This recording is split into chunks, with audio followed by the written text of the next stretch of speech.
सभी ने इस कार्यक्रम को बहुत एंजॉय किया। मैं आप सभी छात्रों से निवेदन करूंगा कि कृपया शांत बैठें। छात्रों से, सभी छात्र और छात्राओं से निवेदन करूंगा कि शांतिपूर्वक बैठें। मैं यहाँ से अपनी बात की शुरुआत करना चाहता हूँ। आदरणीय मेरे अतिथिगण, हमारे गांव से आए हुए मेहमान लोग, हमारे शिक्षक शिक्षिका साथी, छात्र छात्राएं और हमारे कार्य में सुबह से लेकर अभी तक जुटे हुए रेड क्रॉस के साथी जिन्होंने बहुत परिश्रम किया, आपको पानी पिलाया और व्यवस्थाएं बनाई। कृपया इन छात्र छात्राओं के लिए, रेड क्रॉस वालों के लिए जोरदार तालियां आप बजाएं और इनका उत्साहवर्धन करें। चूंकि मौसम हमारे लिए अनुकूल नहीं है, फिर भी हम बैठे, बड़े धैर्यपूर्वक बैठे और कार्यक्रम को देखा हमने, कार्यक्रम में हम इन्वॉल्व हुए। इसके लिए मैं सभी छात्र छात्राओं को दिल से धन्यवाद देता हूँ। बहुत गर्मी में हमारे अतिथिगण भी बैठे और इन अतिथियों ने बहुत धैर्यपूर्वक कार्यक्रम का आनंद लिया। इसके लिए मैं बहुत शुक्रिया अदा करना चाहता हूँ। मैं हमारे जो वक्ता हमारे सामने जिन्होंने बहुत सारी बातें, बहुत महत्वपूर्ण बातें कही, मैं तीनों जो हमारे वक्ता हैं, इन तीनों की बातों का थोड़ा थोड़ा सार आपके सामने रखना चाहता हूँ। रवि भैया, उन्होंने ये बताया कि जब हम शुरुआत करते हैं तब हमारी शुरुआत की स्थिति क्या थी। जब एक छोटा बच्चा चलना शुरू करता है तो सैकड़ों बार गिरता है। हमारे देश की स्थिति भी लगभग वैसे ही थी। हमारा देश जब अंग्रेजों की गुलामी से छूटा तो चलना शुरू भी नहीं किया था और उसे खड़े होने की आदत नहीं थी, खड़ा होना नहीं आता था, बार बार गिरता हुआ। और हमारे देश के जो पुराने नेता थे, जिन लोगों ने हमारे देश को आजाद कराने में हमारा योगदान दिया, उन लोगों ने हमारे देश को संभाला और यहाँ तक की स्थिति में पहुंचाया। अगर हम एक उदाहरण लें, एक बिल्डिंग में किसी दूसरे माले पे अगर आपको जाना है और बीच की सीढ़ियां गायब कर दी जाएं, तो क्या आप दूसरे माले पर पहुंच जाएंगे? नहीं। तो हर एक सीढ़ी उतनी ही महत्वपूर्ण है जितनी ऊपर वाली। हर एक नीचे वाली सीढ़ी, हर एक मकान को बनाने के लिए नींव जो हमको दिखाई नहीं देती, वो उतनी ही महत्वपूर्ण है जितने की ऊपर के पिलर। तो हर एक चीज का बड़ा महत्व है। दूसरे मैं बताना चाहूंगा भैया की बात। भैया ने बहुत अच्छे और सुंदर मुद्दे पे, वर्तमान परिस्थिति पर हमारे सामने फोकस किया कि इस शाला के कैंपस को सुरक्षित रखना बहुत जरूरी है। भैया, वो बकरे को याद किया आपने, लेकिन एक घोड़ा भी है जो हमें परेशान करता है। तो वो ये बकरे और घोड़े कृपया कोई अपने आप को बकरा और घोड़ा ना समझे।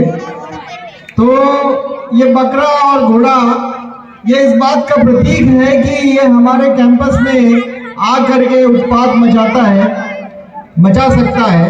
तो इन सब से हम सारे बच्चों की, टीचर्स की और हमारे आए हुए आगंतुकों की रक्षा करना बहुत जरूरी है। मैं गांव के लोगों से निवेदन करूंगा, मैंने पहले भी ये बोला था कि ये स्कूल श्रीमती वैशाली शिव कुंवर का नहीं है, ये स्कूल रवि भैया का नहीं है, ये स्कूल गोरा सर का नहीं है, बेले सर का नहीं है, मेश्रा मैडम का नहीं है, या इनमें से किसी भी सर का नहीं है। ये स्कूल गांव का है। ये स्कूल गांव की प्रॉपर्टी है और इस गांव की प्रॉपर्टी की सुरक्षा करना गांव के हर एक व्यक्ति का, हर एक ग्रामवासी की इसमें जिम्मेदारी बनती है। आप यकीन मानिए आपको लात मारने में बड़ा मजा आएगा। आप गांव की दीवार को उस लात मार देंगे, बहुत आनंद आएगा, लेकिन उससे जो असुरक्षा उत्पन्न होगी, उस दीवार के टूटने से आपके गांव का, स्कूल का, शायद हो सकता है वो भतीजा हो, भतीजी हो, बेटा हो, बेटी हो, वो असुरक्षित हो जाएगा। तो यदि आप धन से, तन से हमारा सहयोग नहीं कर सकते, तो कम से कम मन से हमारा सहयोग कीजिए। आपका मन जरूरी है इस संस्था को चलाए रखने के लिए। और आज के बच्चे, जो हमारे आने वाली पीढ़ी के युवा लोग हैं, उनके बच्चे भी आने वाले हैं।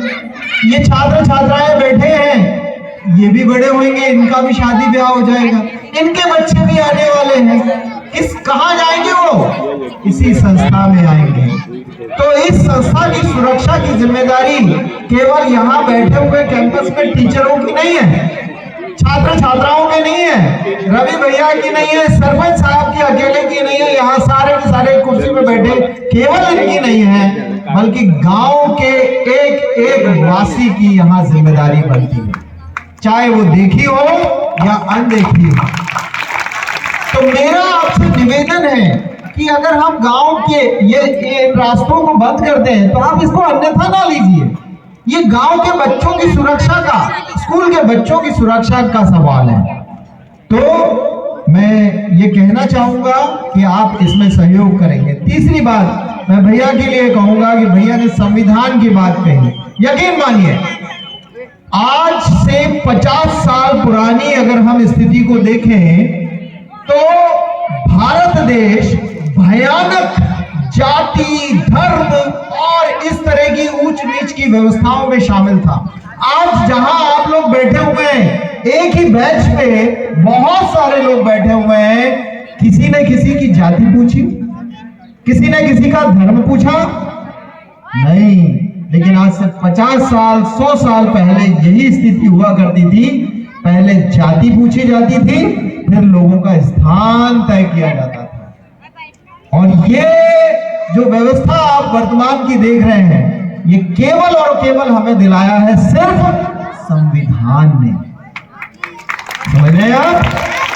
तो हमारे देश में एक ऐसी व्यवस्था थी जहां मेरा भाई नहीं था, मेरा पड़ोसी पड़ोसी नहीं था, वो किसी जाति का था, किसी धर्म का था, लेकिन आज वो मेरा पड़ोसी है, वो मेरा भाई है। किसने मिलाया हमें? संविधान में। तो ये याद रखिए, जब तक आप संविधान का सम्मान करेंगे, इस देश का सम्मान होगा। यदि आपको अपने देश को उन्नति की ओर ले जाना है, आपके बच्चों को उन्नति की ओर ले जाना है, तो हमें अपने देश के संविधान का सम्मान करना ही पड़ेगा। तभी हमारा देश किसी जाति से नहीं, किसी धर्म से नहीं, किसी और अन्य चीज से नहीं चलेगा, बल्कि नियम और कानूनों की किताब से चलेगा, जिसका नाम है संविधान। और हम सबको उस संविधान का सम्मान करना आना चाहिए। वो किसी भी पार्टी का व्यक्ति हो सकता है, किसी भी जाति का व्यक्ति हो सकता है, किसी भी धर्म का व्यक्ति हो सकता है, लेकिन इस संविधान ने हमें एक दूसरे के पास बैठने की अनुमति दी है। हमें प्यार से हाथ मिलाना सिखाया है, हमें गले मिलना सिखाया है। इसीलिए ये संविधान हमारे लिए बहुत महत्वपूर्ण है। मेरे लिए मेरा कुछ नहीं है, मेरे सारे भाई लोगों की जरूरत थी। जिन लोगों ने जो कहा मैंने बताया। मैं तो बकता रहता हूँ साल भर, और बेचारे बच्चे डरते रहते हैं, है ना। तो मैं धन्यवाद दूंगा एक बार फिर से। आप लोगों ने बड़े धैर्यपूर्वक इस कार्यक्रम को देखा, और आप सभी अतिथि लोग हमारे यहाँ आए, मैं बहुत बहुत शुक्रिया प्रदान करना चाहता हूँ। और फिर उसके बाद मैं माइक हमारे साथी बेले सर को देना चाहता हूँ।